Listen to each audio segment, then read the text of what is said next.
Cuonzo, this A&M team's gone through a lot of transition. Just how different are they than what they were last year?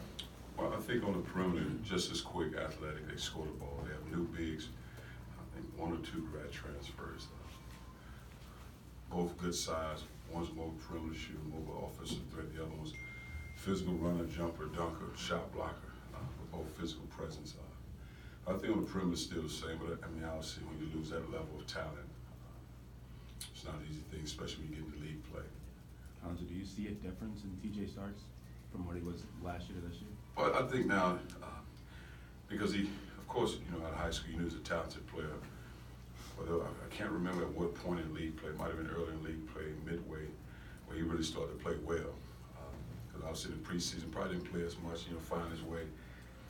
And he just turned it on. But now teams obviously can score the ball. He can score. He's as fast as any guy I've seen at any level. But he's the focal point now. So people defend him different. You see different matchups. 2 guys guarding, 1 guy's on him tight. So of course he has to make decisions with the basketball because he didn't score last year. He was able to score the ball and do a lot of different things because of so many weapons and so many returning guys. Now he has to find and facilitate and be that leader for his team. Coming off of 3 straight losses, is there maybe a sense of urgency among the team, or do you try to promote that, or do you try to go the other way and say, relax? Well, I've always felt like it's always, urgent, but I never want to press now, so you lose 3 games in a row. Because if you do the things you're supposed to do, you probably don't find yourself in this situation. So let's reel this thing back and figure out what makes us a good team as a whole, what makes us good. So, no, I've never been that kind of guy. Even I try not to be there as a player because, again, they're all big games. And I've said it from day one. It starts in June. Central Arkansas just as big as this game. Of course, the magnitude, league play. But if your preparation is sound in every situation, then you'll be prepared to play and win games. And all, but I've never been a guy you lose 3 games in a row. We've done that before. I've been a part of those. I've been a part of different situations. But it's really your assignment. And that's what I talk to our guys about. If you control and focus on your assignment and every possession down, we'll be fine. Do you look at the start of these 3 games in conference play and think either the offense isn't doing as much as needed to, or the defense is not doing as much as needed to, both, or do you not really assess games that way? I would say both, but I would say more the defense. And I think just what happens is, and we always talk about building a wall defensively, and you need it more than ever in league play. You can get away, again, you can win some games and you can get away with certain things against certain level of competition, but that margin for error is so slim in league play, you can pay for that because everybody's good. Everybody has 5 guys on the floor. Guys have guys that come off the bench and can play well. So again, it's really being sound defensively, transition defense. We have to continue to work on that and be better at that. And I think once you do that and guys lock in, we'll be fine. But offensively, not so much because we got to get obviously Jeremiah going. But not as much the defense side of the ball. I think that's where we hang our head. We have to be better there.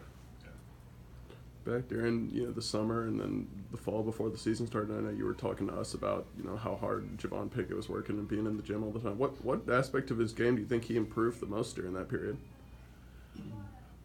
Good question, because he always had a even in high school slasher type mentality. Post up, something like you saw him make the post up against Alabama, just a natural move for him. So he's always been, I think that the biggest area is his 3-point shot, the consistency of his 3-point shot. Because when he shoots his 3-point shot, his feet are set, I think it's going in. Just to the level of mark because of the time he's put into it.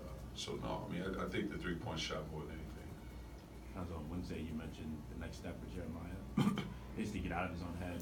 I guess, is that something he needs to work on, or as a coaching staff, what do you guys do? Well, it's always a team, and I mean team meaning our staff, the people we work with, to help him in those situations, just to be calm, just to be relaxed.